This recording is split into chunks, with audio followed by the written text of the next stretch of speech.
Okay, friends, I think we are ready to begin. I'd like to welcome everybody to our second meeting in our series on art and politics, which is hosted by the Institute for Comparative Literature and Society under the aegis of the Ambedkar Initiative, and our series this year on understanding systemic racism.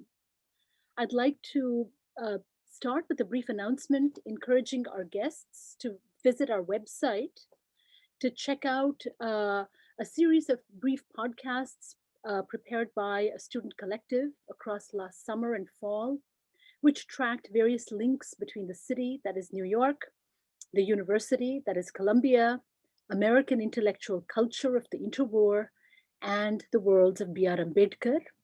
I'd also like to start by thanking our co-sponsors for today, the Barnard Provost's Office, the Deans of Humanities and Social Science, as well as the Columbia EVP's office, institutes such as CSER, the CGT, ERAS, IRCPL, and the South Asia Institute, as well as the Department of Misas, the Columbia University Libraries, and the Columbia University Press.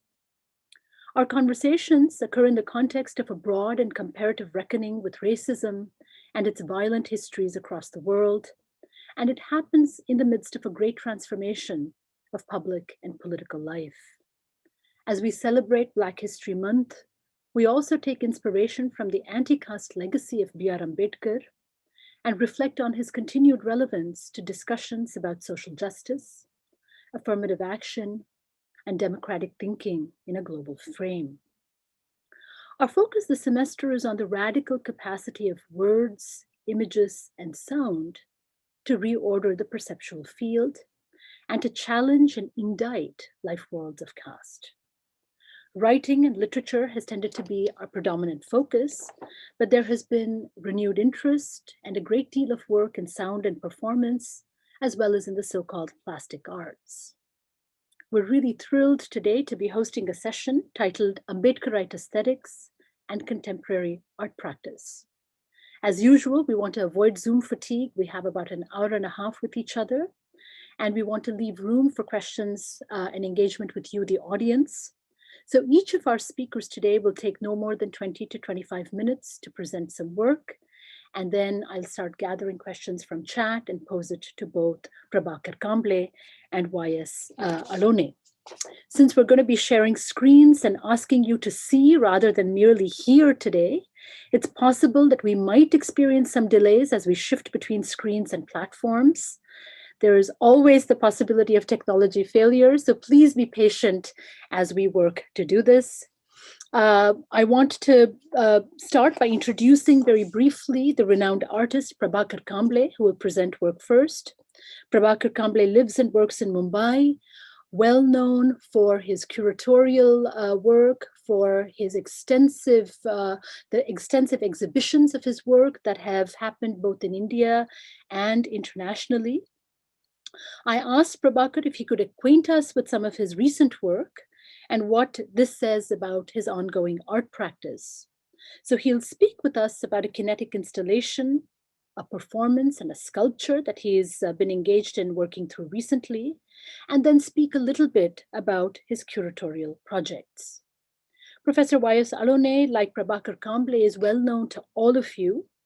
He will speak on the theme of alternative or difference, reading Ambedkarite and Ambedkarian aesthetics in contemporary art practice. He teaches at JNU in Delhi in the Department of Art and Aesthetics, and he's opened up questions of art practice as this links to institutional access and exclusion. He'll speak about the politics of curating, exhibiting, and collecting art, and the question of aesthetic judgment itself. I'd like to welcome you both, Prabhakar and Yashadatta Alone, to our conversation today. We're very, very thrilled to have you with us, and we'll start with Prabhakar Kamble. Thank you again, everybody, for being with us, and looking forward to our conversation. Hi, thank you.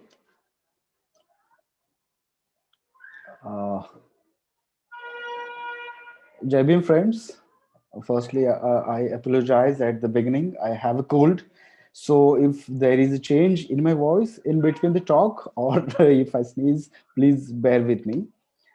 Uh, yeah. I'm Prabhakar Kamble, as Anupama introduced me, as an artist, curator, and cultural activist. I live and work in Mumbai, but with a practice that is pan India through my role as a curator and a member of activist of Ambedkarite movement. Before going further, as we are having discussions on Ambedkarite aesthetics and art practices in the Ambedkar lecture series, I would like to greet Dr. Ambedkar, who liberated us and taught us that the cultivation of mind should be the ultimate aim of human existence. I would like to thank the Institute for Comparative Literature and Society at Columbia University, Dr. Anupama Rao and Professor Yashadatta Alone for inviting me to this online presentation to talk on the topic of Ambedkarite aesthetic and contemporary art practice. Today, worldwide, the Ambedkarite intellectuals have been creating revolutions with their thoughts and their interlinkages with the global fight against human degradation, much like Ambedkar did a century or so ago at Columbia. Uh, Through the Ambedkarite ideology, we accept the idea that liberates human beings with ethical intervention in the man-made exploitatory system, which is responsible for human slavery, suffering, and exploitation. And I think art is a non-violent tool to intervene in such systems with a great alternative which endorse the idea of freedom, justice, and equality as well. Let's begin with my artworks. I have to share my screen to show my artworks to you.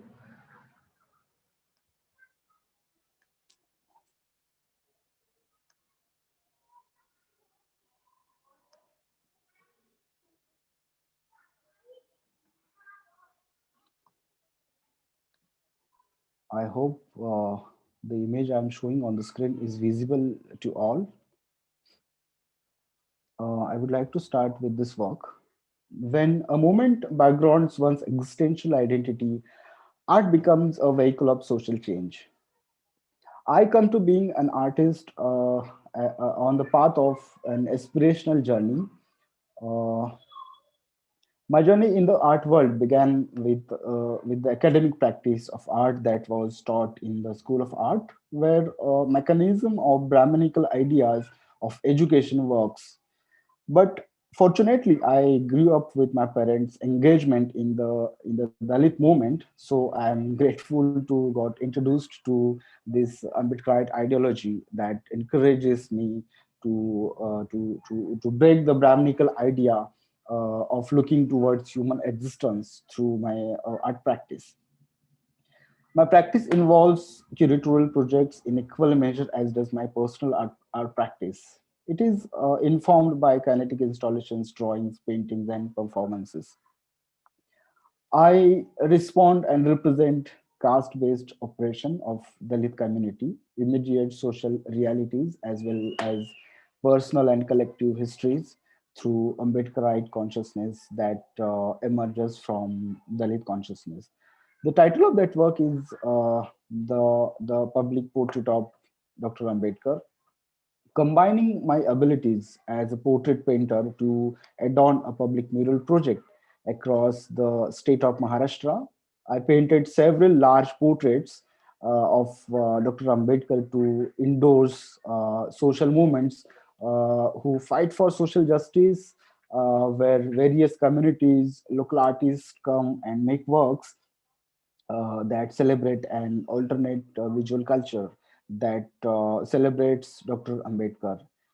His success in defeating the burden of caste, born into discrimination, but lives today, emancipating continuously 1.3 billion people. I would like to move to next work. which is a kinetic installation. The title of that work is Disfiguration of Images. I hope the image is visible on the screen. Yeah.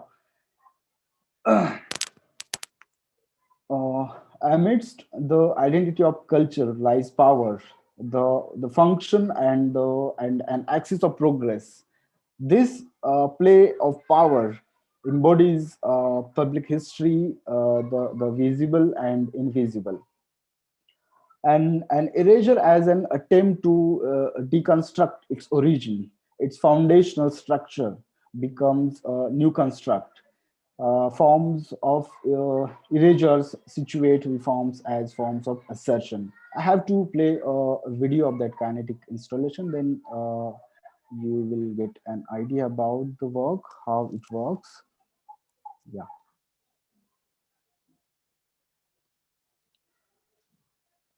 yeah, there is a video also on the screen. The obscured episode of the vandalization of Dr. Ambedkar's uh, statue occurred in Unnao, Uttar Pradesh on April 7th, 2018. A day later, vandalized statue painted in saffron was replaced by a new one. The kinetic installation, disfiguration of image, enacts this movement of erasure. The mechanical movement of repainting the sculpture of Ambedkar is attempted repeatedly to emphasize on the movement of juxtaposing color. Ideologies perpetuate through societies. They are often used to organize hierarchy and are centralized through social institutions as such as media, education, and religion. They change with changing times, creating shifts, and are capable of galvanizing paths of reforms. They are often color coded, but when a segment of society shows signs of insecurity towards a rising ideology, it appears to threaten them with its mere presence, not knowing that a mere act of erasure reaffirms the strength of it. This erasure, an attempt to deconstruct its origin, its foundational structure, intentionally juxtaposed, is often motivated with benefits. Here, I enact the politics of color through the act of erasure.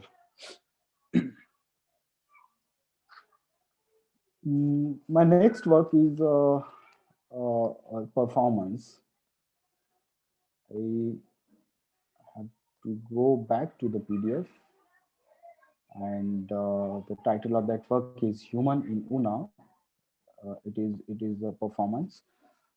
My performances are often complex commentaries on the society marked by symbolic use of material, either found or made, and at times heightened by a representation of a killer. My realities arrive from lived experiences, reading the writing of Ambedkar and the Dalit movement and its philosophy. I have to again play the video of that performance. Then, while I'm talking, you will get an idea about that performance.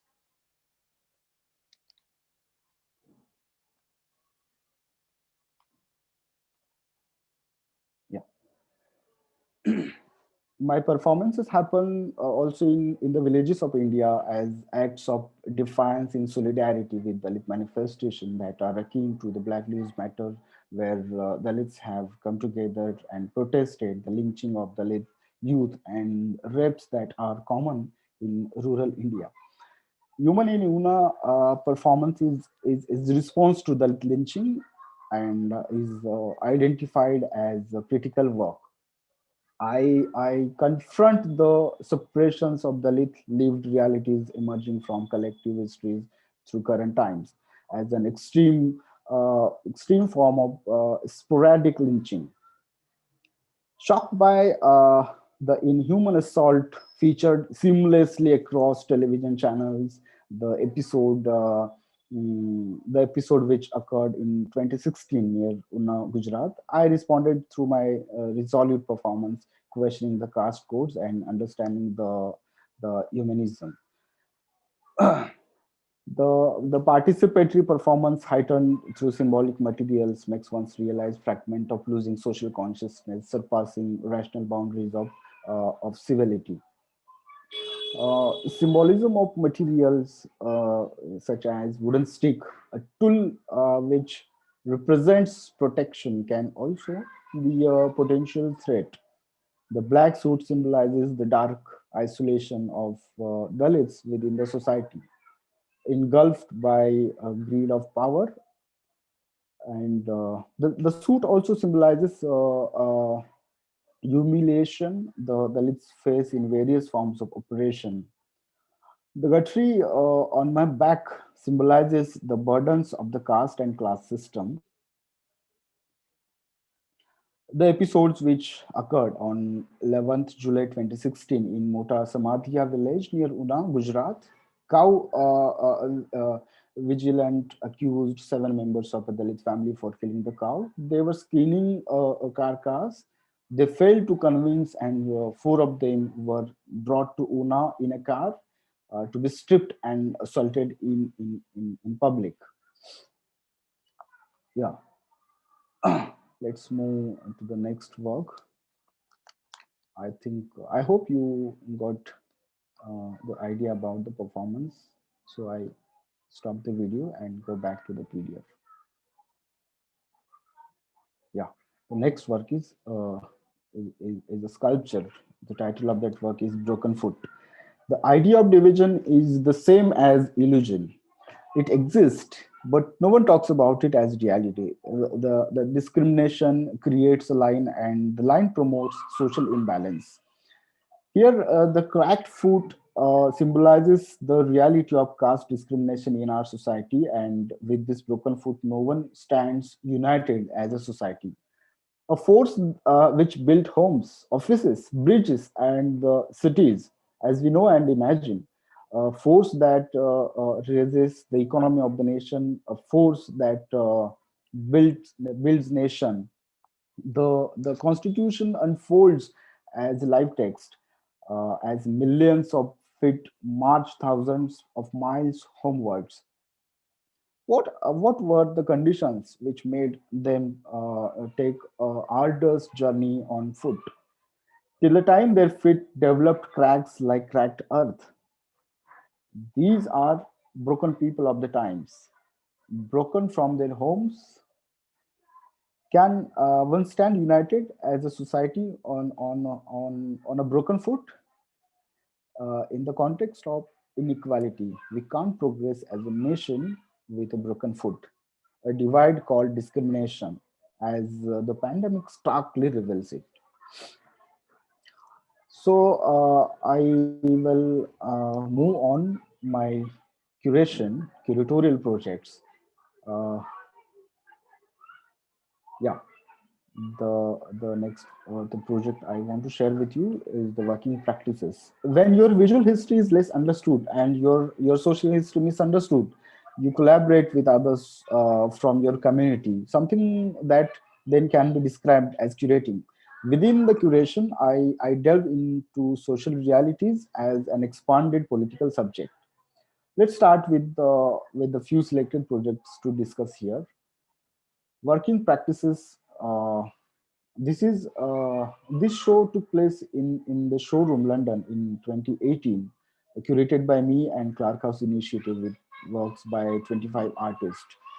During May 2018, Clark House Initiative was in the showroom, bringing an approach to art production and discourse that is based on communitarianism and rootedness within the specific urban context of Mumbai, and informal sociality that is at the heart of their working practices. In the exhibition had grown out of a dialogue between the artist and curators that touches on undercurrents of caste, class, and blackness within the artist practices. drawing on the connection between the British Black Arts movement and Indian contemporary art. In particular, the exhibition features a number of artists whose practice concerns Dalit politics. The next project I want to show to you. Before that, I forgot to share some of the selected slides from the show. So this is by Tejaswini Sunani and yeah, Tejaswini Sunani and Hamadan Ken from Africa. This is Social Housing by Amol Patil, and the below image is In Search of Dignity by Sudharak Olve. Here is Dalit Panther Vachnalaya, Nayantara Bhatkal and Sujna Sridhar. Yeah, these two works by Jitin Lal NR. Yeah, the next project I'm going to share with you is Revolution and Counter-Revolution.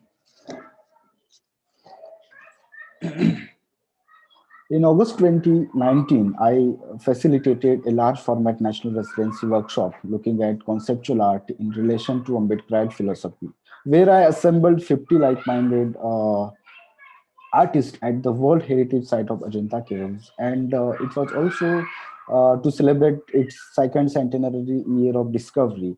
That workshop organized by Secular Art Movement. The workshop was based on the book Revolution and Counter-Revolution in Ancient India, written by Dr. Ambedkar.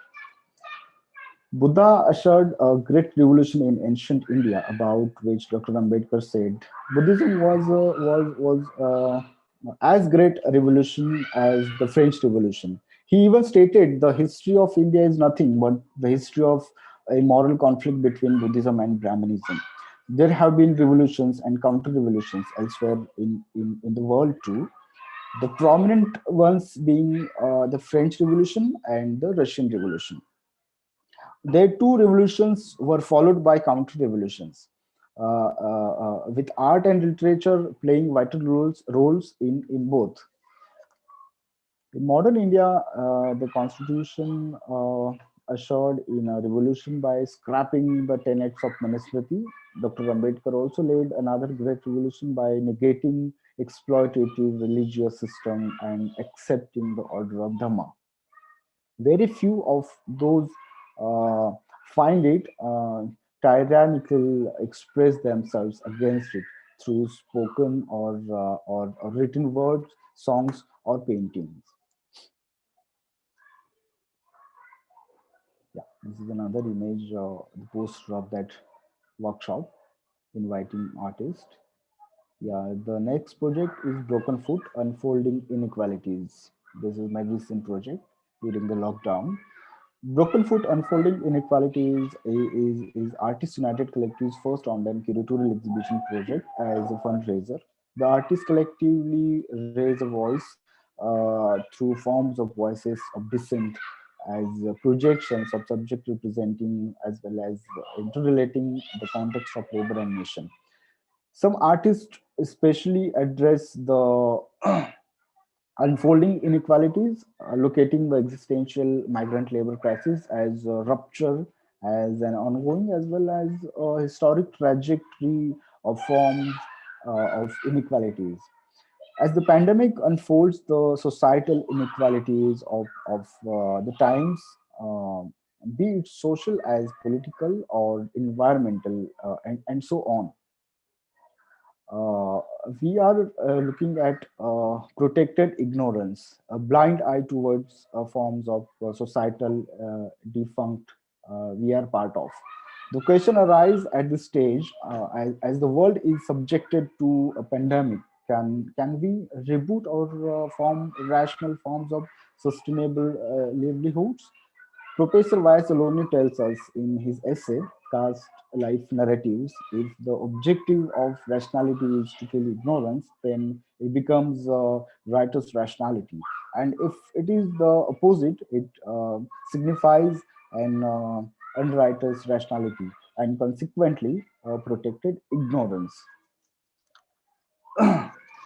Together, this project is a broad framework which brings various subjectives, facets through visual representation. Each participatory artist's works were integral contributions towards building a context towards a dual framework of labor and nation, and its interrelated contexts which are outlined in the curator's note.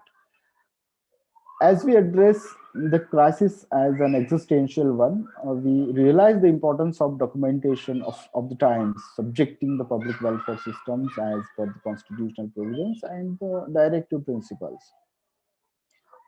Invoking Dr. Ambedkar as a symbolic representation of the constitution and equality, and his integral involvement in constituting the labor laws. Yeah.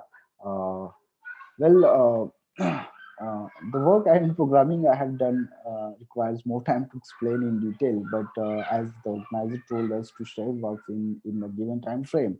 So with due respect, I would conclude my presentation here. And once again, I thank you all for listening me so patiently. Thank you. Thank you very much. Thank you so much, Prabhakar. And there's lots to discuss here. And so we're looking forward to having that chance once we've also heard from Professor Y.S. Alone. And I think people will want to hear a lot more about these curatorial practices and what you've and the exhibitions that you've put together, but as well your own art practice. So we'll come back to that. But in the meantime, may I invite Professor Y.S. Alone to follow and speak to us about his presentation today, which is titled Alternative or Difference, and then we'll all collect back together again. Yeah, thank you, Anupama. Thanks for an invite. Thanks for hosting this event. And I hope my PPT is visible on the screen. Well, it's an alternative or difference. That's a kind of a reading with the how you propose to make an intervention as far as aesthetic sensibilities or the consciousness goes. So there are. I begin with this important quote, which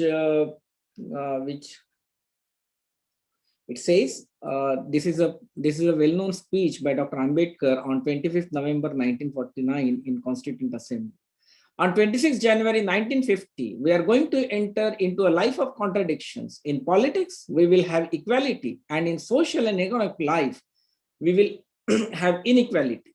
In politics, we will be recognizing the principles of one man, one vote, and one vote, and one vote, one value.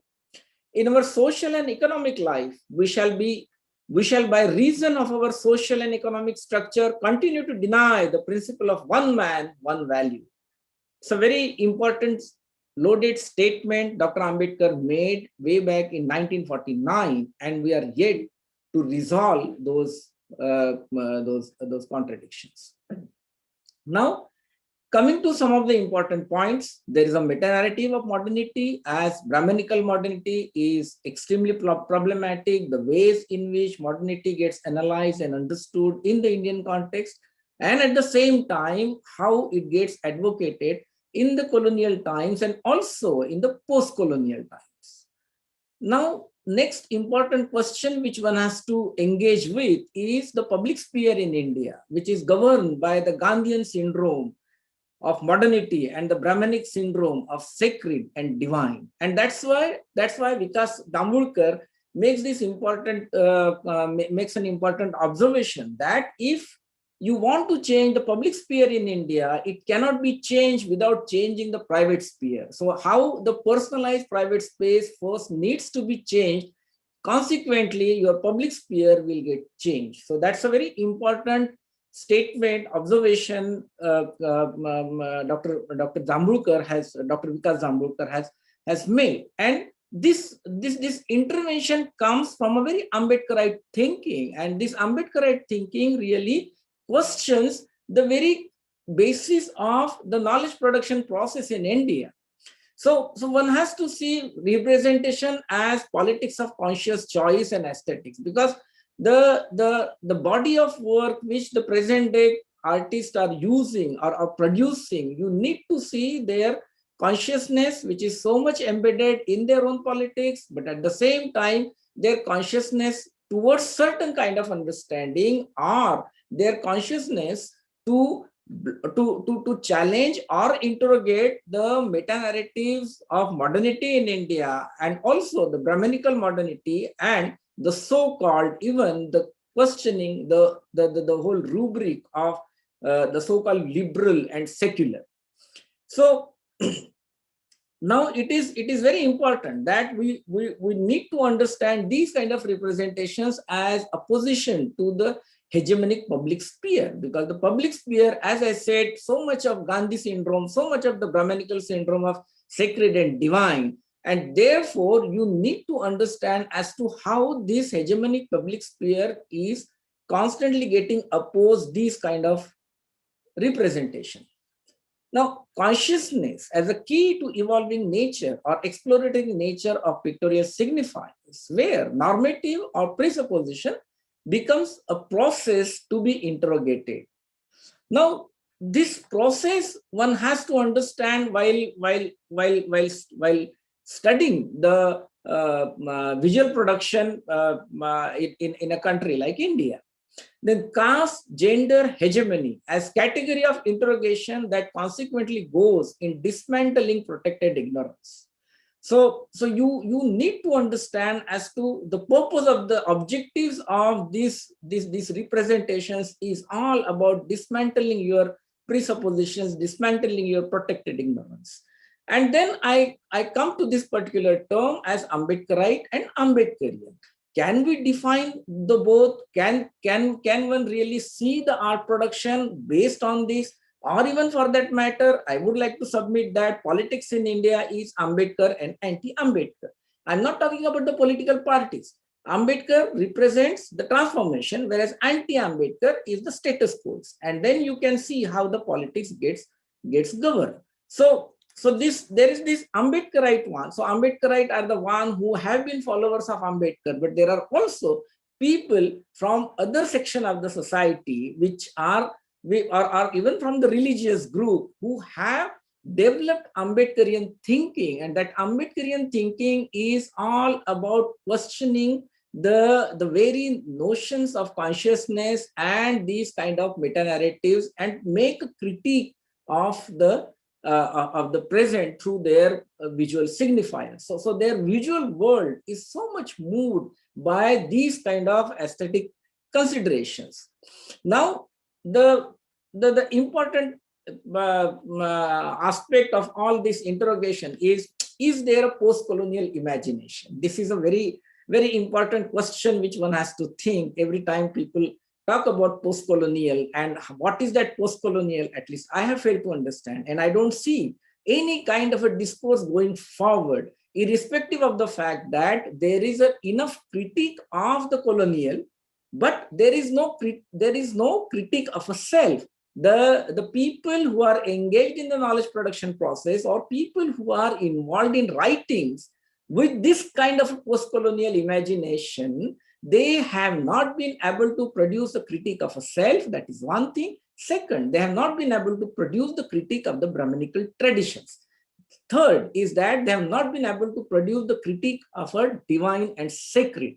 These are important questions, and one also has to see likes of there is one author who calls that, writings of Ambedkar or the literature as mythiograph.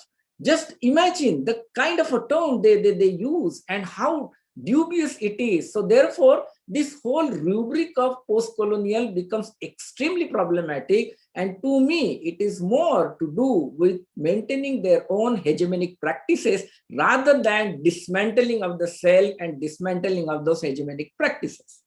So there is this perpetuation of a self, and Brahminic I continue to exercise anarchy and psychotic caste perversions, because they are the one who are the beneficiaries of anarchy. Now, who creates anarchy? Why anarchy is being maintained? One has to find out those answers.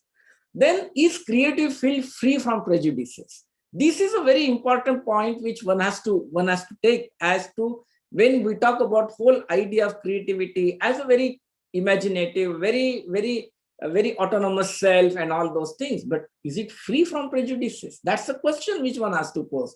And that is why one has to see the cultural productions, what kind of a cultural productions are being made.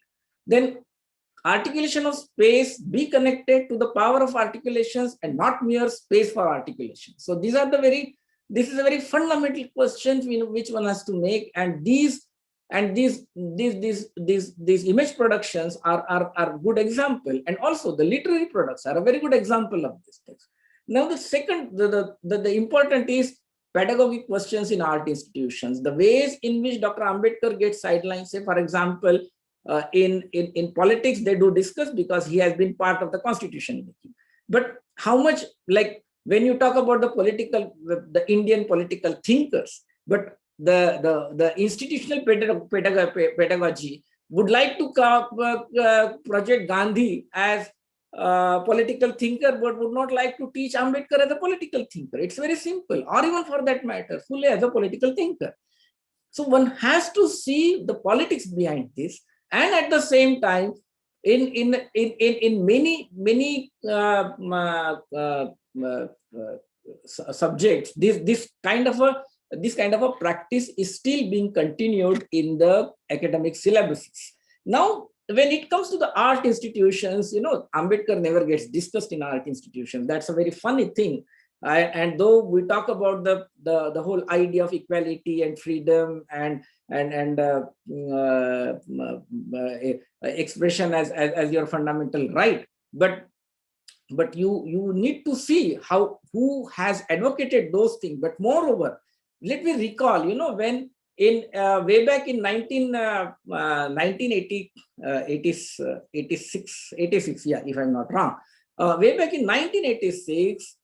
86 or 87, if I think it was 87, when Department of Art History and Aesthetics, Baroda had organized a seminar on Ajanta, and while delivering a keynote address, M.N. Deshpande, who was the ex-Director General of Archaeological Survey of India, had talked about Ambedkar. It's very interesting that why he would talk about Ambedkar in the context of the Buddhist caves.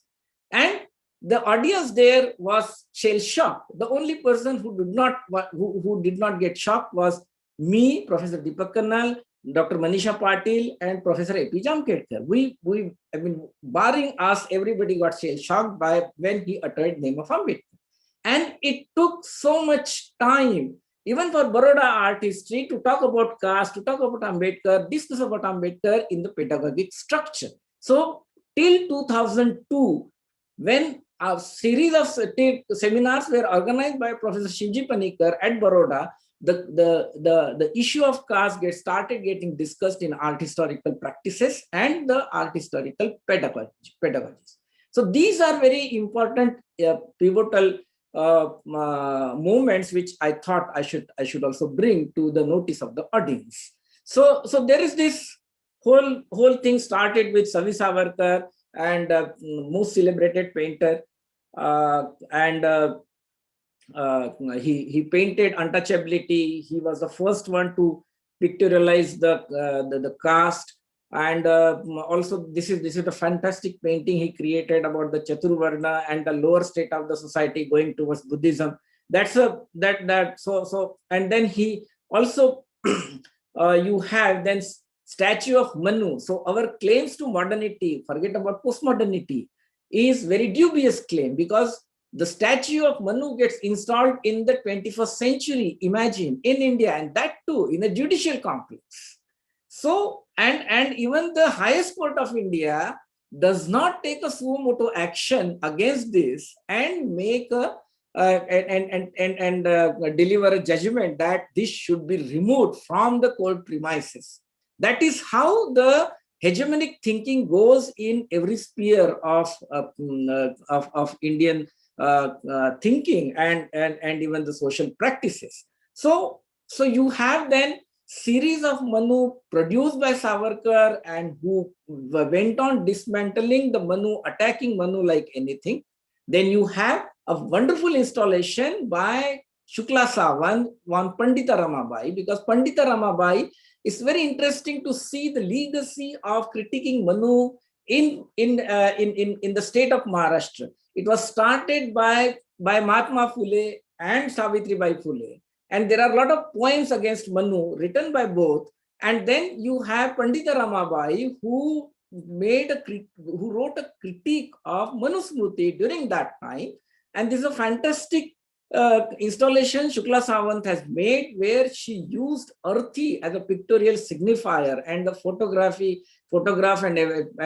all those the images she pasted on photograph, and how the last rituals become so much closed entity when it comes to a female body. So there is a lot of meaning into these kind of installation works, and it is a I find this installation as one of the very important marker in the field of installation art in India, because it hits you to think socially as to, and that is why I said it is to do with your Ambedkarian thinking, and that is how these images gets produced.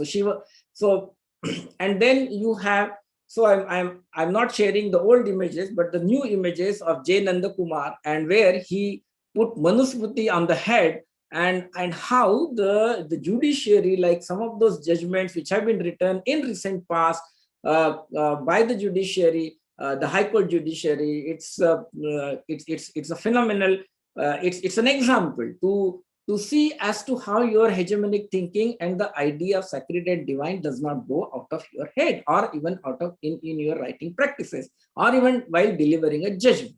So this is what the judicial turmoil that happened, and also Nandakumar has been involved in many protests, and including this the protest against the farmers at his own hometown in Aurangabad, or even earlier the protest against the atrocities which he was also part of secular art movement, and so on. Then we have this Rajashri Gudi, who has engaged herself in dismantling Manu through a very different means. Now this looks like an abstract work, but it is a paper pulp which is used and constructed as a rough surface, and that paper pulp is that of the text of the Manusmriti. And you have recent example which she did in Delhi as a part of that larger exhibition, where Prabhakar Kamble had also had his installation, and there. This is all the paper pulp, and there is a small dot here which says it is Manusmriti. So quite an interesting one. And then she comes from Pune, and she saw her mother and the environment there in Pune, and that she became part and parcel of the Ambedkarite upbringing of the family, and created. So her sensibility is always directed to make these kind of interventions in order to present a critique of the society. Then we have a very good example. This is from Lokesh Khodke, which he did long back in 2008, and a very good painting. It has a lot of components of narrative. Actually, this raised leg is that of the Trivikrama. Then here you have the Varaha. Then here you have the Kachapa, and this is all inspired by writings of Mahatma Phule when he writes Gulamgiri, especially. And how the Brahminical tradition, the Brahminical household, also tries to maintain these kind of a mythic tradition and the hegemonic thinking in the Brahminical household, and constantly they are protected. So you have different these are the niches where the avatars are there, and the avatars are taken out as and when the Brahminical thinking requires. So there is this critique of a self which is very important to understand. Then we have Jaya Daronde, who has been painting, and this painting is titled as My Past. where she is unable to relate with the people around her, and then she recalls as to how things have been moving in the life of a scheduled caste girl, and the kind of experiences of the relationship which people face, and also the psychological trauma which is faced by the community. Then we have this Rambali Prajapati, a very he's from Uttar Pradesh. He studied in Varanasi and stays in Ghaziabad, and made this particular installation where you have the steps, and the education becomes so important, but at the same time the purpose of the education is also to dismantle your presupposition. And then we have this artwork by another installation by Rambali Prajapati. This is how the sacred books are constantly guarded by the Brahmanical household, by the Brahmanical thinking, and somehow they don't wish to unpack this sacred thread. Rather, they wish to maintain this sacred thread constantly around this textual tradition. Then we have this Malika Raj, very, very important, another young painter from Bihar, and she uses the Madhubani painting technique of a particular society, and makes a very different kind of a set of images.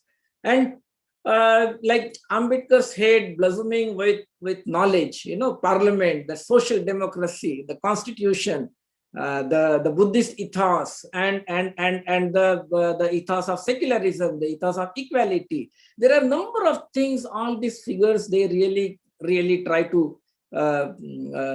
She tries to incorporate, and then there are a number of symbolic things in this particular painting. Say, for example, the Reserve Bank of India, because it was Ambedkar's research responsible for establishment of the Reserve Bank of India. So there is this constant revisiting the history and making that as a part of your pictorial signifier in order to change the public imagination. And then this is the work again in watercolor, very, very important, like how the dead cows or the dead buffaloes are being taken away by the untouchable community, the practice which is still there in still in many parts of the of village India. Then Avinash Chande, who had a fantastic exhibition which was curated by Prabhakar Divakar, and that this exhibition was curated in Clark House. So this is roundtable conference. Quite an interesting thing as to how the artists are constantly revisiting this issue of roundtable conference, and making paintings around this roundtable conference. In a recent time, there is a fantastic book by Dr. Rajshekhar Wundru on the making of India's constitutional democracy or electoral these things. The Ambedkar, Gandhi, and Patel. That's a fantastic book. And when you read this particular book, you come to know as to how this whole aspect of representation was achieved, but at the same time, the opposition, how it went on even in the Constituent Assembly. So that's a very important book to understand these particular images. And then you have Avinash Chande making this parliament as a symbolic painting. And today we don't know whether this will remain or not, or under the new project, whether there will be a new constitution, because quite possible that the present political thinking can go to any extent. Then we have this Sanjeev Sonpipre, the fantastic painter, very creative, and makes use of different events. Now you have this whole attack with this cow vigilantes, and how the cow politics gets governed in the in the Indian political sphere. And then the nature of the killings that happens. So the cow becomes very important and the human becomes less important. And that's the most inhuman thinking. That's how the priorities are being made. And the Brahminical thinking, or the left liberals, the so-called left liberals, they never venture into making in presenting the critique of all those practices.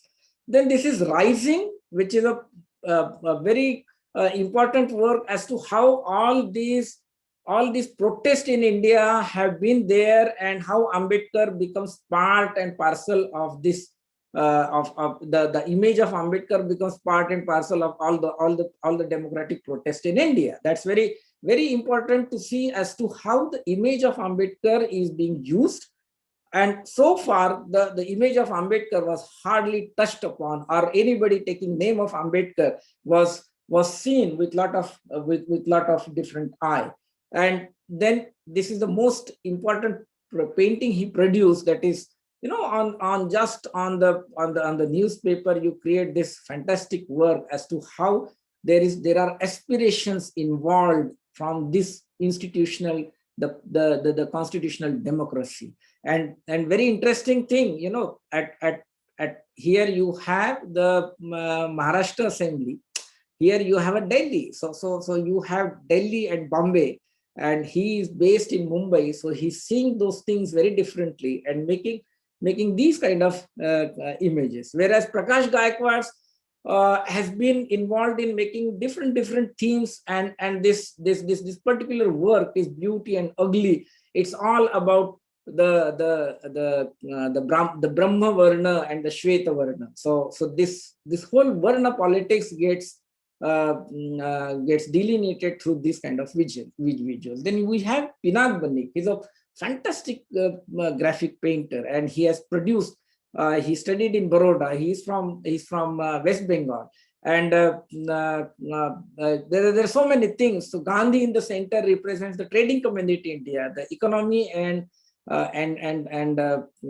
trade are controlled by this community, whereas capital as such has been exclusive monopoly of the families that are belonging to the trading community.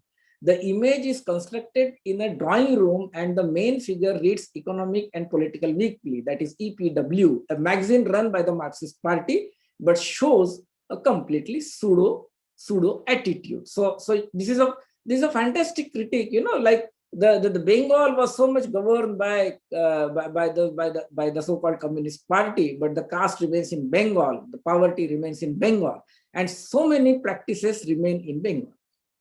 Then this is the most very attacking kind of a very different kind of a visual. So you have Organic Intellectual by Pinag Banik. So in the household of a Brahmin, so the child is reading Gramsci, and that too upside down, whereas the father is holding the image of Marx and Tilak and wearing the genoins. So one can see how the Brahminical mind in India, which is and whole the left liberal, so-called left liberal mind in India, are using Gramsci, but at the same Marx and Gramsci, but at the same time they don't want to come out of Tilak. That's a very interesting thing, and that's why I always made this statement that if the left liberals and so-called intellectuals in India can write book on Marx and Gandhi, they can as well produce a book on Golwar and Marx. So if such book comes, I will not be surprised to such publications. So this is by Vishnu. He is a Kerala-based painter, and then he depicts how the scheduled caste people are being used as a part of your foot soldier. So he's carrying that flag of Hindutva everywhere, and then he is not supposed to speak, he is not supposed to raise his hand, he is not supposed to do anything. So his hands are nailed at the back. This is the second painting he shows. And then you have painting by Baiju, another young painter from Kerala, very critical, very vocal, and he sees as to how state has become an instrument in supporting anarchies in the society. rather than dismantling anarchies and provide constitutional justice, the state is perpetuating violence. And this is what his paintings are all about. Many of his works are very volatile and very different way of constructing the images, the crowded images, and using certain symbols and the governmentality which is generally we see in the public sphere. Then there is this young boy Naresh Sunnah, another important painter, very promising painter, who has made was very much part of the Rohit Vemula movement in Hyderabad, and had done many of those paintings on atrocities and the performances, and many other artworks he produced. And how this there is always this violence, and that violence creates so much of dismantling of everything, including that of the human body. So at times the human bodies are cut into pieces, and one can see, and these days the videos are circulated like it is something like a great thing. And that is where even the communities which are on the street in India have been part and parcel of the followers of untouchability. So they need to reposition themselves now as to whether they are going to be part and parcel of this hegemonic Brahmanical practices, or they wish to be part of the constitutional democracy and make their conscious choice accordingly. Amol Pati's work has been greatly discussed beautifully by Prabhakar, and so I won't delve into his work. But in a recent time, I must say, there was a very good small exhibition curated by Rumi on Mahar Satyagraha, and she considered that as because the first human right movement, it was Mahar Satyagraha in this democratic in this modern period of India. And you have to see all the agitations afterwards. So Mahar Satyagraha becomes very important and very pivotal.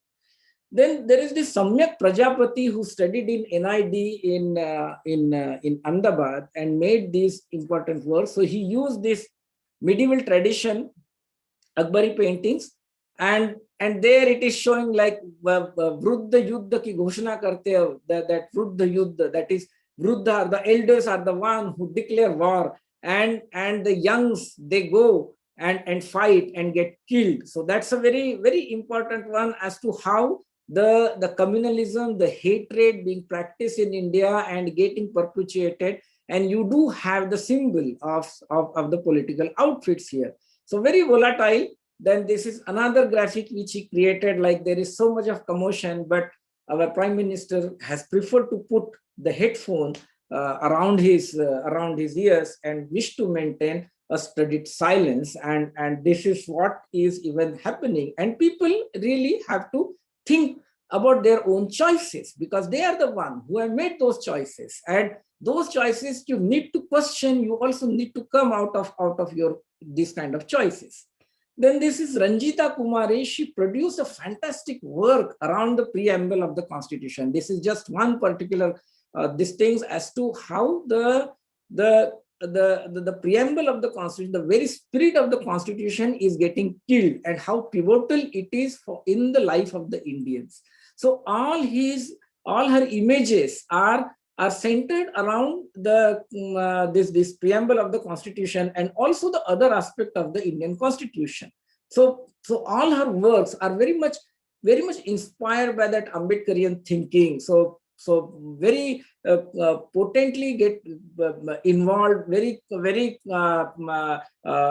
a very powerful communication skill, and using the text and also the figure all along, and showing it to the public to make them realize as to how they wish to be, or whether they wish to make this country as a real constitutional democratic country, or they wish to be part of the Republic of Citizens of Government of India who would not like to come out of their Manu. Then this is Mayuri Chari, who has done a very good work on Savitribai Phule. Savitribai Phule was the most important figure in Maharashtra, See, there are in Maharashtra, you have produced fantastic figures. Phule and Mahatma Phule, then we have Savitribai Phule, we have Dr. Ambedkar. So these are the people who are always exported outside Maharashtra. And Ambedkar is the only figure who is exported out of India, I would say. So one has to see the very essence of this kind of figures, and who represent social change, who represent true secularism, who represent the inclusive character of the Indian society, and completely away from this whole Gandhian secularism. So those people who adhere to Gandhian secularism, to me, they are the most dubious. They don't want to see critically what Gandhi has done in his life and his ideas, and how he stick to some of those stupid things.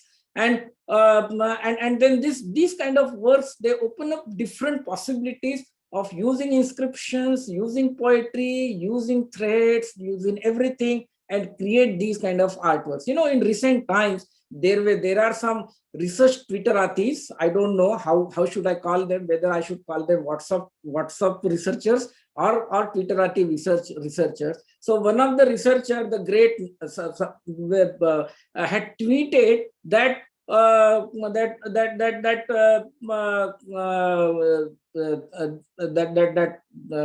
that Muslim lady who was with Mahatma Phule, Fatima Sheikh, is a concocted kind of an idea. I mean, these people have not read the letters of Savitribai Phule. They have not read they have not even bothered to see the images which are there.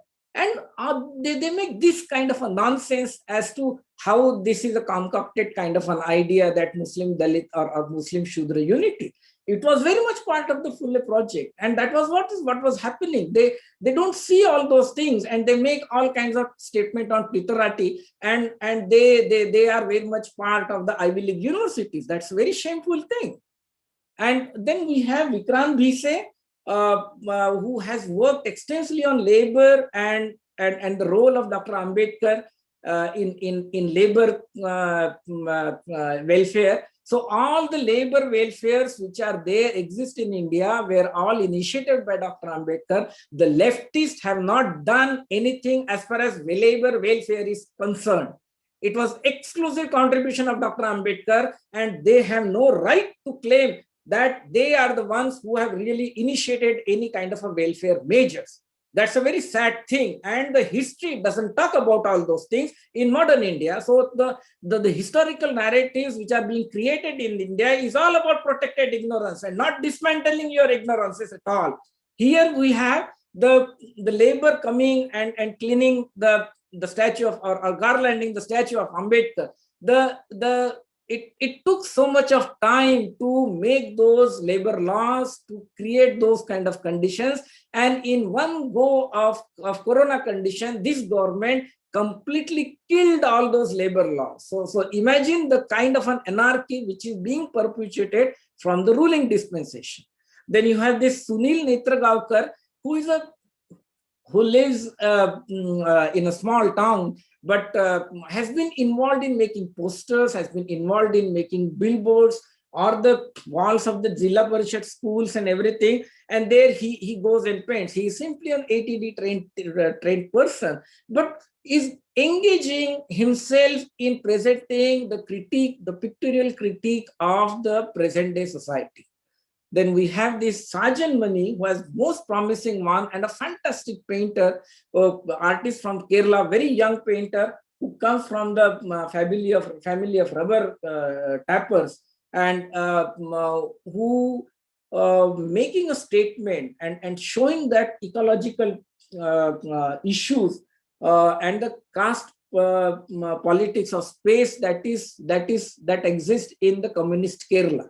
I mean, the Communist Party in Kerala ruled for a very long time. It is still existing in Kerala. But how much they have done in order to kill these or to address those volatile issues or the structural problems which are existing in the society. And he uses his own black Dalit body and makes these drawings and then make these kind of so all his works have been very phenomenal, and there is this constant engagement that goes through his work. So the statements which he's creating is like challenging the very essence of your thinking and also very essence of your pictoriality. Generally you think that, okay, it has to be good, it has to be this, it has to be that, but these are not the concerns for Sarjan. Sarjan is using his own Dalit body to articulate his own voice and his own space and his own interventions, and how the society is still sticking to those things, and how there is this oppression that goes, and the ecological problems which the region of Kerala faces. And let me also tell you how when it comes to farming and the farmland, how the untouchables are pushed to the margins, even in the Kerala society, which claims to be most literate society in the country. And then you have the you have this kind of a work which completely gets departed, and then making these inscriptional kind of writings all over as a part of your ongoing struggle. So it is constant, it is influx, it is not a static one. And then you have Mansoor. He's a sculptor based in Baroda and has been producing this kind of chairs. So you can see how that politics of an animal becomes part and parcel of your political power, of your political chair. Most very creative, and then he has been engaged with lot of political happenings all around the country, and also produced many images which were which the kind of a violence he faced, he himself and also his own community during the riots. And all those things gets pictorialized by Mansoor in a very different way, in a very different kind of a language. Then you have Riaz Komu juxtaposing Gandhi Ambedkar. Now this becomes a never-ending debate in India. Now but yes, there is an Ambedkarian thinking. What happens is that it is so difficult for Indians to dislodge Gandhi, but it is also very difficult for Indians to adopt Ambedkar. Now the cosmetic nature of Ambedkar, the adoption of or the acceptance of Ambedkar at a cosmetic level, and the acceptance of Ambedkar at a real intellectual level are two different things. And this is a very, very beautiful image. Like, fine, in colonial India, you have Gandhi, which is very important. And then gradually the image of Ambedkar emerges, because Ambedkar is future. Gandhi is all about return to antiquity. It's all about antique past, whereas Ambedkar is a future. He is the one who is going to lead you. He's the one who is going to tell you all about the rationality, all about the equality, all about the fraternity, all about the liberty. So, and Ambedkar makes it very clearly, like he was the one who presented the critique of the French Revolution and also Russian Revolution, and also makes it very clear that I have not learned that fraternity from the French Revolution. For him, fraternity comes without compassion. You cannot have fraternity, and that compassion is very much part of the Buddhist logic, Buddhist principle. So that is why he says that I learned those things from my master Buddha and not from the French Revolution. And this is a very, very important, like there is this shift from Gandhi to Ambedkar. And this, yeah, I'll quickly go. Bring things to a close so we have some. Yeah, sure. Thank you. Then you have these are the images of Krishna Priya, again produced around Ambedkar thinking. Then this is performance by Kaushal, who is in Jamia Millia Islamia, and makes a thread around him and then makes perform. But this is the most interesting one, like resident of Sector 13 Chandigarh, and nobody wanted to buy this particular t-shirt because there is no Sector 13 in Chandigarh. It's all to do with your 13 as an inauspicious number, and that is how the number doesn't exist in Chandigarh. Then we have Priyadarshini Ahor, who comes from a Dalit family and working now somewhere in Himachal. and makes a very good performances. So all her performance videos are available.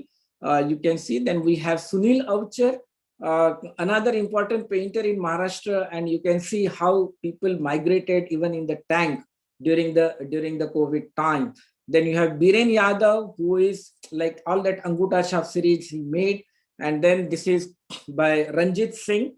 Now he oscillates between Gandhi and the non-Gandhi kind of a things, but his labor things. Now I come to Sudharak Odve's exhibition, which was curated in SA by me, and it was arranged by Dr. Suryanandini.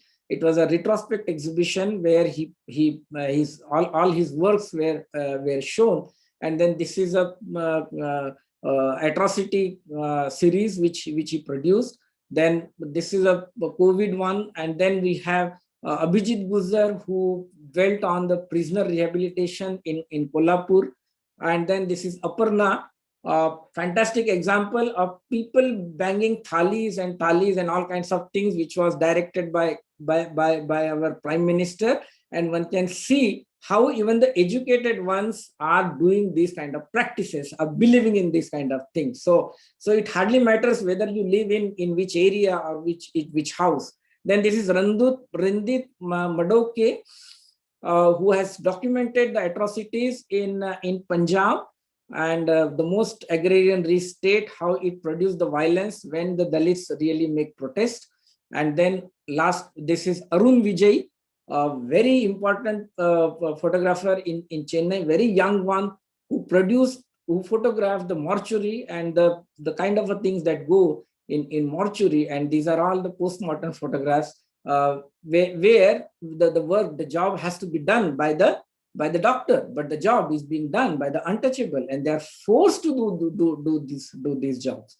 And then finally, I come to these very beautiful posters created by the Bapsa group in JNU. So save Karl Marx, and then here you have Rosa is a Rosa until I sign SFI Brahmanizer. Thank you very much. Thank you so much for this. I think there's so much here in terms of what you've shown us and what we've been able to kind of see in terms of new art practices and emerging art practices. So it's going to be a little hard to sort of come back and really, because we have some limited time to really take on all the questions on the table. But I'd like to invite Prabhakar to come back as well.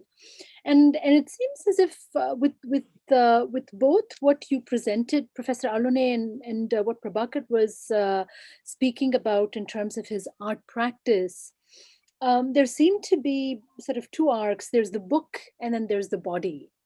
And both of these seem to be freighted, and I'm thinking about the visuals that we saw as well, that both of these are freighted with enormous significance, right? These are the sites where there is defacement, there is deconstruction, there is degradation that's happening, but also a kind of remaking. And so the kind of materiality, in a sense, of the book and the body is perhaps also complemented in some sense by the question of the future and being haunted by the past, right? So we're haunted by the past. So Manu haunts the past, the cow haunts the past, the figurations of gender haunts the past. Gandhi in some ways becomes a certain very interesting kind of, agon, both historical and political. And that extraordinary, kind of transformation of Gandhi Ambedkar with the Riyaz Kumu. And then we've got the future and those kind of extraordinary renditions of Ambedkar, the Constitution, Mahad, the RTC, the critique, what you ended with Bapsa, but also I think it's Binak Patil's critique of Marx and Hinduism. So the ways in which, Ambedkar becomes this really insurgent figure, and even sort of seeing and imagining and sort of being with him, thinking with him, puts us into that space of what you call a kind of Ambedkarian rethinking. So I'm just struck by some of just sort of immediate responses to what I saw, but I wanted to use this as an occasion to ask both of you a couple of questions, and both of you can take them on as you wish. I'd like to focus a little bit on the art practice aspect of what both of you have been speaking to. There are many questions about politics and so on, and I think we can wait on that. Wanted to ask about questions related to art history, art historical practice, and so on. The first is for Prabhakar, and there's an attendee who asks, why did you use black as the color? And I think this is the Una installation. Why did you use black as the color to represent discrimination?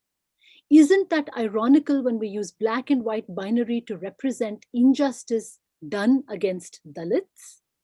And then there is another question, and I have a lot of questions about the Ajanta caves for both of you too, but I'll wait.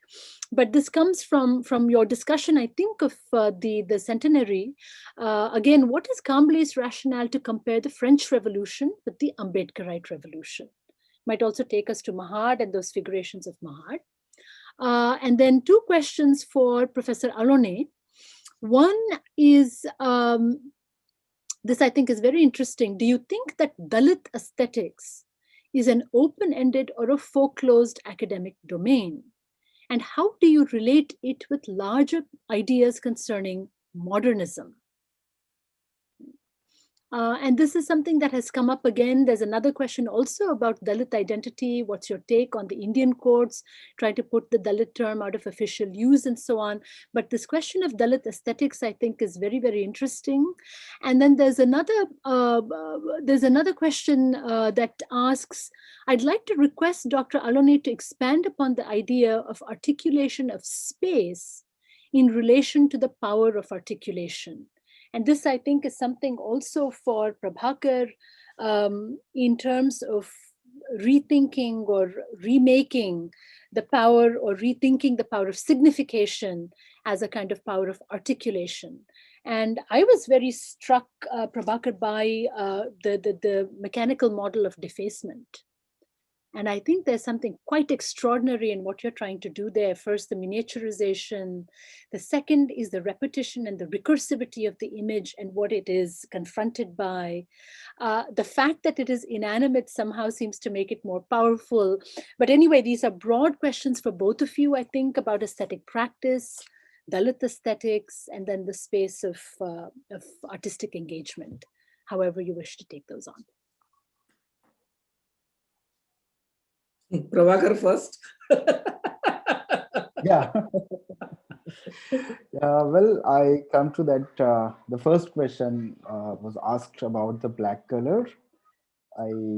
Someone said that I used the black color as a color of operation or discrimination. But I would say I haven't used the black as the color of as color to present discrimination.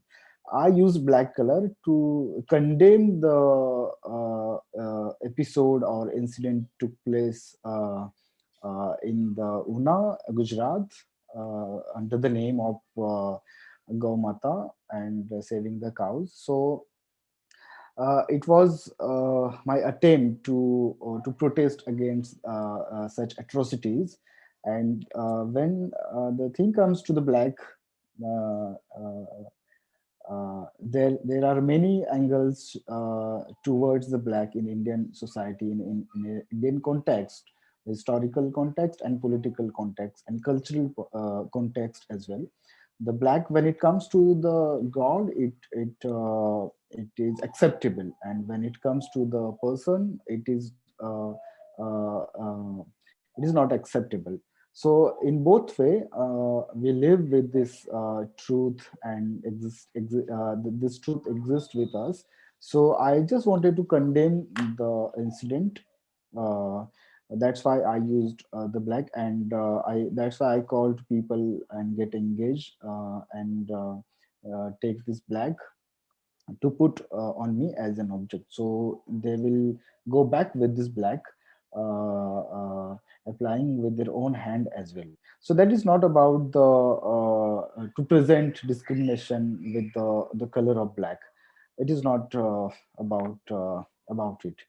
Coming to the next question about the revolution, the French Revolution, and my views on that question. I already stated about the.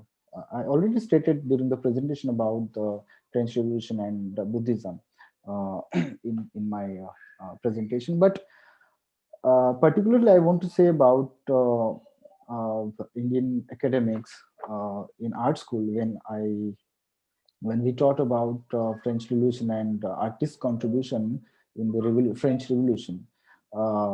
We celebrate in the academics during our art education. But when the thing comes to the Buddhism or the artist contribution in the revolution in Ambedkarite movement or the Buddhist movement, then our education system does not allow us to speak or even utter a single word about that revolution which took place around us with us. So it is not practical thing or logic thing to discuss only about the French Revolution and not even uttering a single word about Buddhism and the Ambedkar's revolution in the Indian history, which which without shedding a drop of blood, who liberated millions of people. So that is my viewpoint on the revolution, French Revolution and Ambedkar's revolution in Indian context. Yeah, thank you. Can I add in as well? There are Prabhakar and for Professor Alone as well. There are two other questions that I think might be important or interesting for each of you to think about, and they're connected. One is again, I'm looking at the chats rather than the Q&A. There's a question to you, Prabhakar. We are curating at a time when the figure of the curator has been glamorized, is part of the commodified market system involved in the act of selection and omission. How do you subvert this? So it's a selection and omission in order to maintain the Brahminical merit system, it says. So how do you subvert this? And maybe asking you also to speak to your work with the Clark House Initiative. Professor Alone has also curated. And so for both of you, that question of, again, the power to re-signify or re-articulate.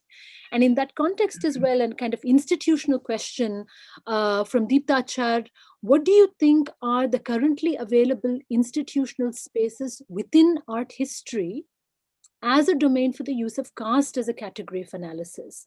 And this, again, I think could be thrown open to both of you, Prabhakar, what you were saying about your own training, but also the curatorial work that you've been doing. But I think this question of kind of institutional visibility, legibility, that I'd just like to throw open to both of you, and then we can also come back this way to Professor Alone as well. Yeah. I would start with the Clark House first. I did my debut solo in 2016 in Jangir Art Gallery, and at the same time, I was invited by Clark House to be part of a group show, and at the same time, I was invited by the Clark House as to be a curator and artist in the space. When I was studied, I mean, there were lots of people who were working on Dalit politics, Dalit aesthetics, and Ambedkarite views on visual practices. But nobody was looking at them as promising and practicing artists in the established art world in Indian scene. But we have started looking at these seriously and taking into the main places such as Clark House and many places, exhibition places as rural India and the mainstream places as well. Talking about the selection of artists, like we have many people who are working on the concerns and context of atrocities and discrimination. Uh, but I think, as I spoke while explaining about the Brahminical academics does not allow us to represent them in the spaces. Like Mr. Lune will speak more in detail about the incident which took place in Nehru Art Gallery about the Nandakumar Jogdan's exhibition.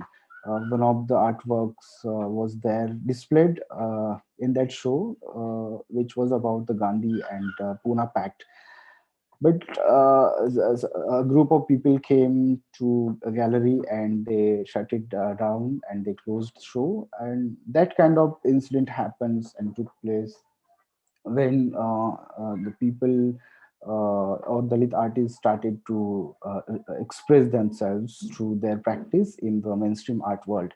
So many of us, many of them still are worried about to present these kind of or to produce these kind of practices and to show them in the mainstream art world. So we took a challenge to do the same.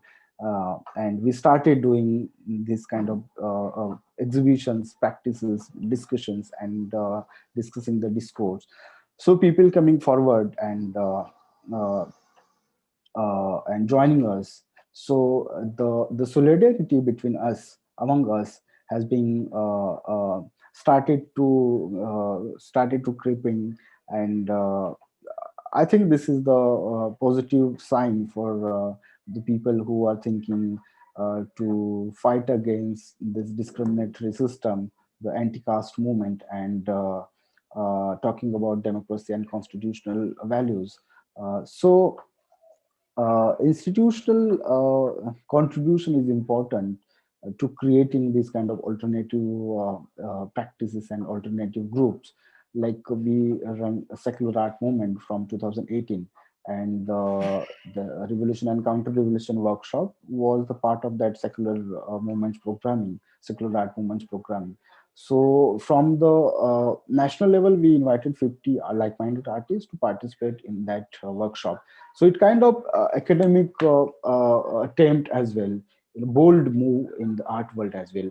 So simultaneously, we are taking steps to collect people who are talking about Ambedkarite ideology through their visual practice.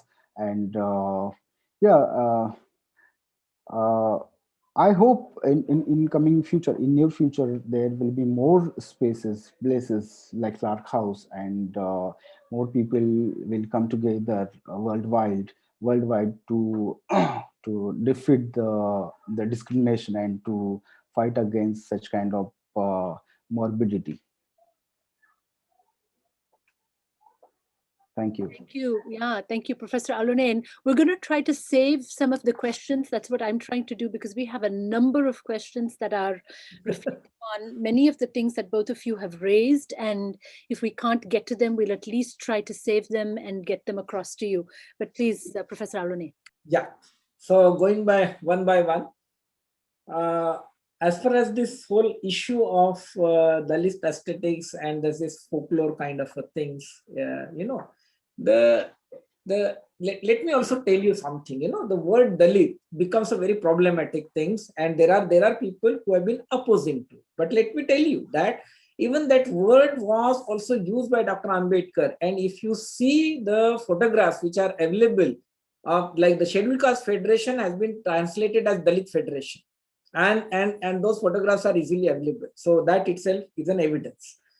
To say that Ambedkar did not use the word Dalit after that, what Gandhi and Untouchables have done to the Untouchables, what Gandhi and Congress have done to the Untouchables is also wrong, because it makes it very clear that they are synonyms. And in order to not to get confused with multiple terminologies, I'm using this rubric of Scheduled Caste. So that's a very, very important explanation. Having said that, the ways in which life narratives, or for that matter, the ways in which, how do you understand that? It is all about the perception of others. It's not the perception of a scheduled caste, it's a perception of others. The non-scheduled caste communities, how they perceive a Dalit, a scheduled caste community. It's very simple. Then at the same time, my friend, Dr. Umakant, made a fabulous distinction. He says there are four kinds of Dalits. One is a Ambedkarite who wants to make a transformation in the society. Second is the son-in-law of the government whose only aim is to just attach caste certificate and get a job. And third, he says, is a Harijan who lives on the mercy of others, like what Gandhi created Harijan. And the fourth, he says, Bhadwa, that is bootlicker, who literally is a bootlicker for, he licks boot for everyone and makes his living. That is a kind of a categorization he did. He proposed that categorization long ago. And one has to see which really body of those four categories you wish to be part. That is one thing. And then second, you wish to be conceived as. That is the most important phenomenon. I have been using, I refrain the word Dalit aesthetics because I don't see, I see a lot of problems in it, and I resolve those comments for a time being because it requires a lot of, you have to explain each and everything, and this is not possible at this particular juncture. But I've been using the term Ambedkarite aesthetics or Ambedkarian aesthetics. Why say so? See, the ways in which people have been inspired by Dr. Ambedkar and his movement and made those cultural production, whether it is songs, whether it is painting, whether it is popular imageries or anything for that matter. And it is that phenomena is not confined to one particular set of community. Now, to say that Dalit is a homogeneous category is also very wrong. It encompasses so many things. And at the same time, you have a lot of people who are joining this kind of a thinking. They wish to part of the transformation.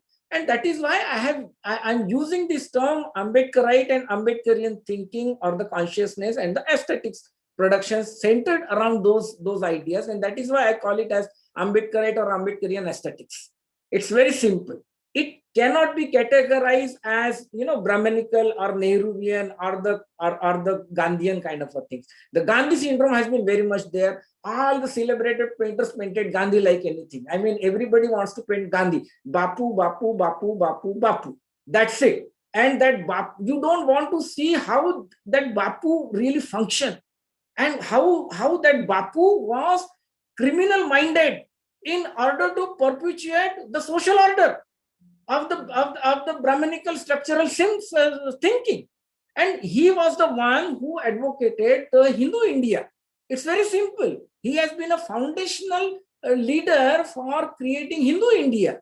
And for that matter, you have the example of photographic example where he raised hands for the partition of India.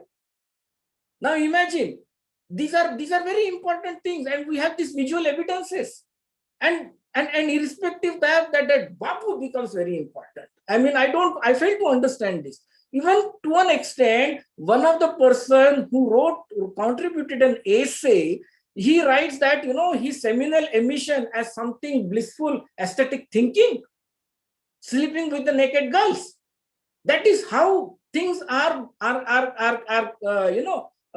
eulogized. So you have to think as to what kind of a thinking one really has. And then the very exploring of the multiplicities, the very exploring of the alternatives, the very exploration of presenting a critique of a society is very much part and parcel of the Ambedkarite thinking, Ambedkarian thinking. And you don't have any other figure in India who has that kind of a range and thinking, take people along and make country as a good country, make democracy as a good democracy. It's very simple. When in BBC interview, Dr. Ambedkar says, yes, the blacks went and praised this particular person as far as abolition of the slavery was concerned. You see which name they take, which name Dr. Ambedkar takes. So, and it's very, very, very sad that the Gandhi gets nurtured by the so-called secularist Brahmanical thinking, and at the same time, it is getting patronized by the Europe and America. And people in Europe and America, they have been nurturing Gandhi like anything. They are the ones who are in a perennial protected ignorance syndrome. We are not we don't wish to be part of that perennial protected ignorance syndrome.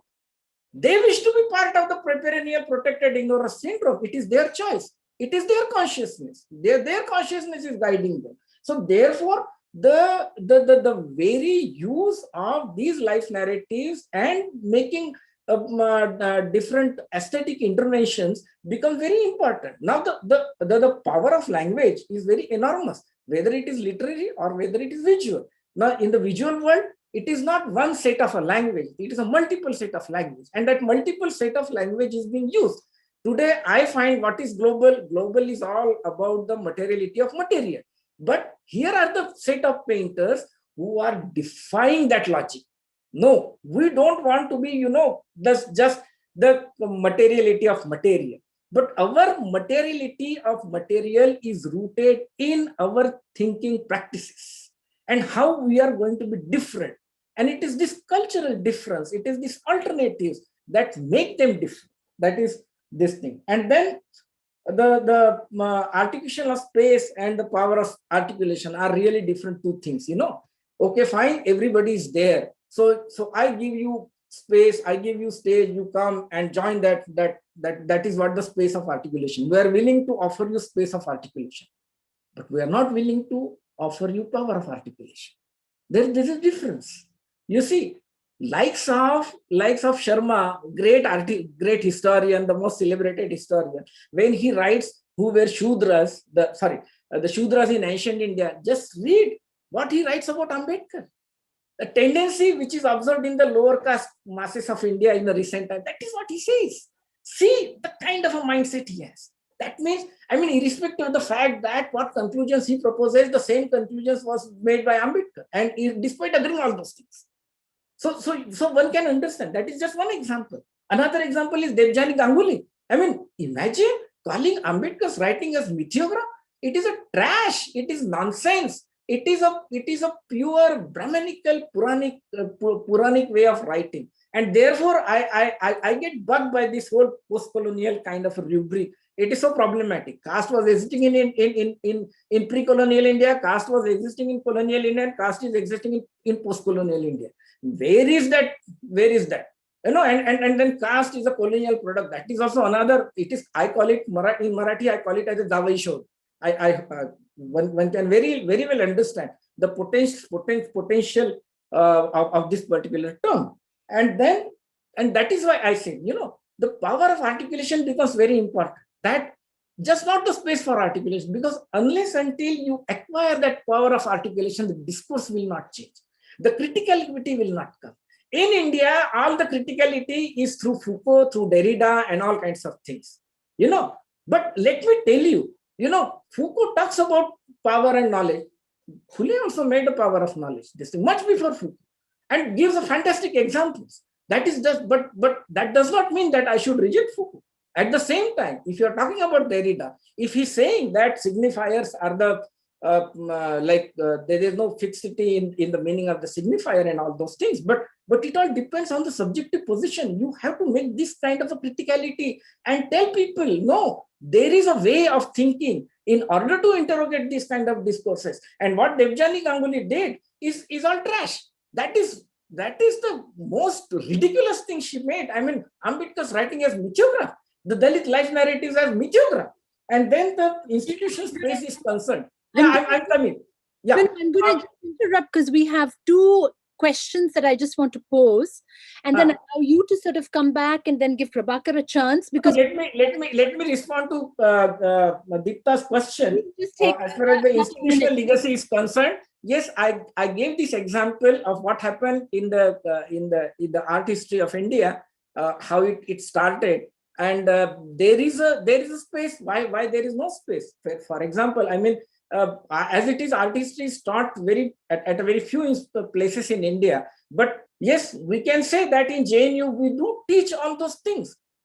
It's not only me; a lot of my other colleagues also teach about all those things, and we are very much engaged in making the discourse very critical. It's not just confined to visual arts, but also to this thing. But as far as the practice is concerned, yes, we have example of Baroda and AUD which are a very good liberal space where these kind of things are being discussed, and people are free to get engaged with these kind of discussions and produce their artworks. Let me, this is, we've got about 5 minutes at the most. We're at about 11:43 here. And in fact, we have another meeting that both Sarah and I have to go to right after this. But there's an important, there are two, I think, connected final questions that I wanted to pose to both of you. And we'll bring our session to an end. We've tried to save the extensive, both sort of commentary, the applause, just the sheer kind of appreciation for what both of you have presented today in our chat. So we're going to try to send that across to you. We can't do justice to the number of questions and comments we've got here, but I want both of you to be able to see it.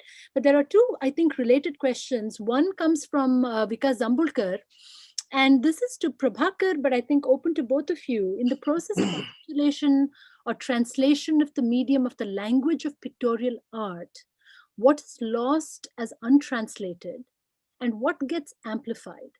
The position is in context to the images of oppression, only gets amplified without the oppressor and the missing element of Dalit or Ambedkarite agency. So I take this as a kind of critical question, but also what do we do without the other, in some sense, in these representations? The other question comes from Suraj Yengde, and it comes from the slightly different side, the other side of this.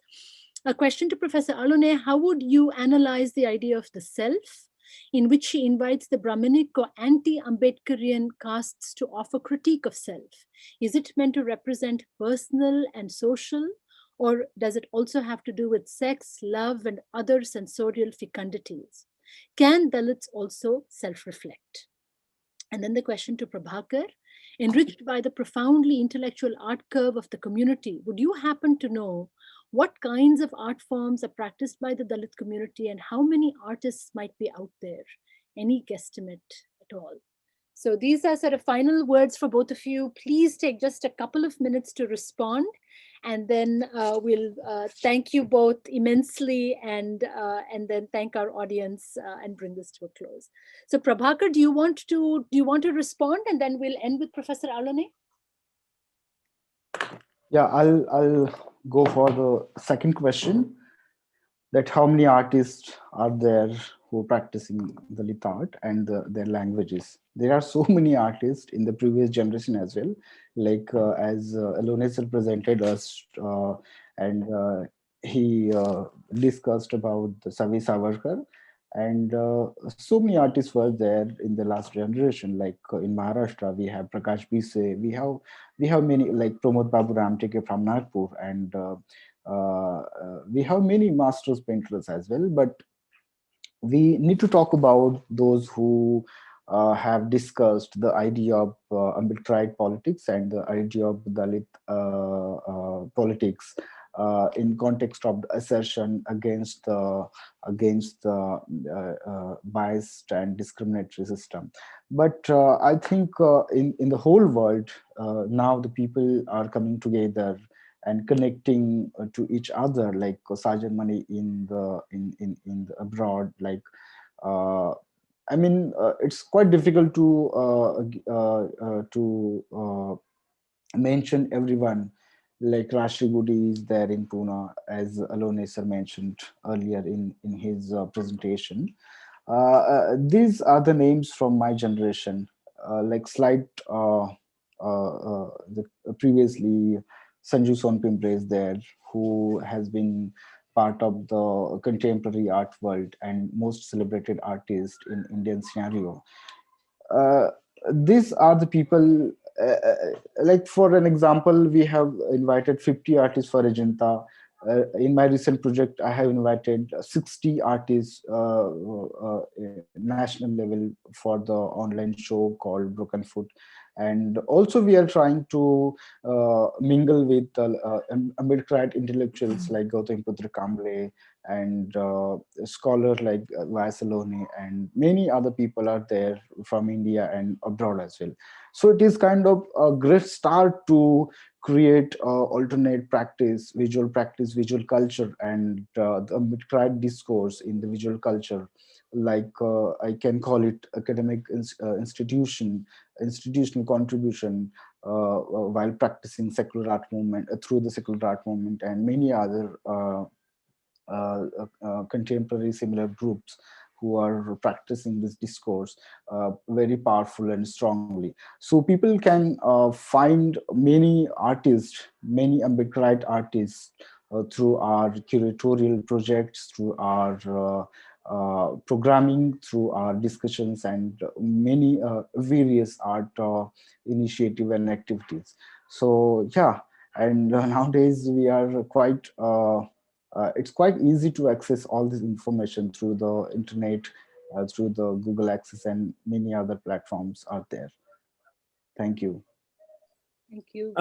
Yeah, so just one by one, very briefly, the image of an oppressor and the image of the oppressed one, it becomes a choice for the artist. I, being trained as a painter, I did my graduation in painting. I would not like to impose or curb artist liberty. They have every right to choose what they want to do. Having said that, my job is to see how their pictorial signifiers get evolved. And so it's going to be their choice, what they want to show. Then coming to Suraj's questions, well, you have to understand self. Without becoming a non-self, you cannot understand self. And without becoming a self, you cannot understand the non-self.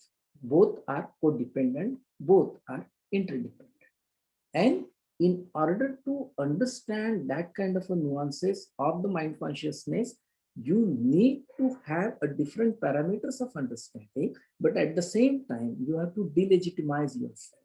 That power to delegitimize yourself is an enormous one, is the most challenging one. It cannot be obtained by the writings of Foucault or Derrida. Let me to tell you very clearly.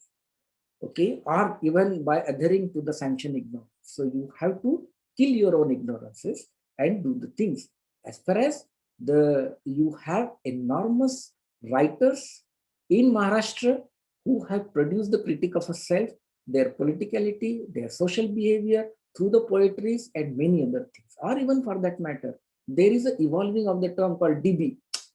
Earlier, it used to be said as Dalit Bandhu, but today it is being said as Dalit Brahmin. So there is a critical self that is said so much exists in the Maharashtrian Ambedkarite communities. And at the same time, that criticism is not lamenting.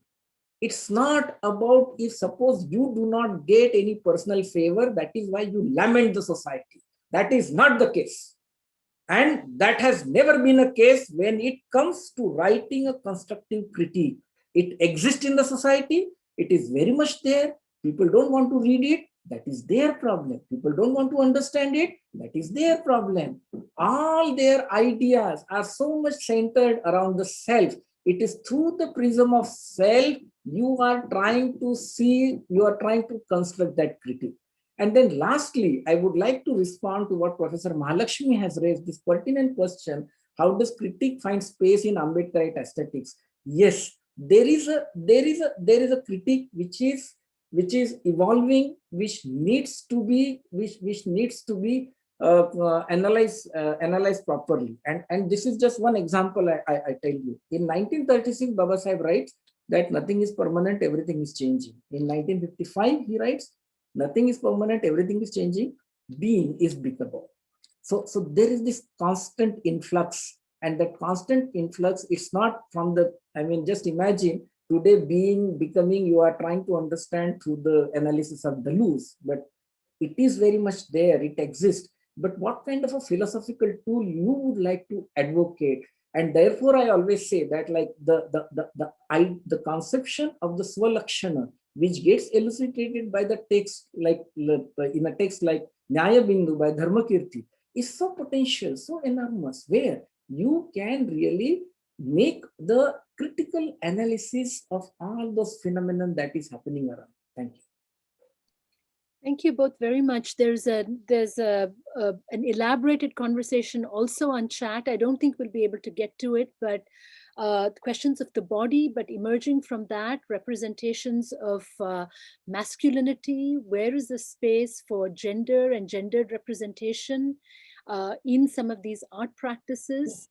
Questions about sexual purity, the anxieties around gender. So there's a set of questions there. I don't know if you want to take a minute to respond to any of those, or we can start, or we can wait for another conversation. We'll be meeting again next week and continuing with some of this focus on Western India and Maharashtra somewhat by taking up the question of the Dalit Panthers and literary insurgents. But I want to give both Prabhakar and Professor Alone the final last words. So I'm going to thank you both enormously for both the generosity of your time, but what you've presented to us. The conversation today will be available online shortly, and both Prabhakar and Professor Alone are available. They're easily searchable online. So please be in touch, I think, if you wanted to do so. But I want to extend a very, very hearty thank you from our end for participating in this. But I leave you both with the final words. Well, thank you, Anupama. And it's always an interesting thing to face those kind of volatile questions. And I don't separate gender as something different. I take it very much integrated part of the systemic oppression, and the women have been the most oppressed in the Indian social system, be it is from this community or that community. But at the same time, one has to see in the modern Indian sphere or in the institutional sphere, there is this discriminatory attitude or the level of the marginalization operates on a caste lines. So that also one has to see how you really make those kind of preferential treatments when it comes to the gender. And at the same time, everybody has a right to equality, and that right needs to be exercised very critically, and at the same time with responsibilities. And those responsibilities are so enormous because your responsibilities in the academic sphere is not only to be very critical, but also to explore those alternatives and also make the thinking as a part of your not only just the transformation process, but also empowering process to delegitimize the self. Thank you.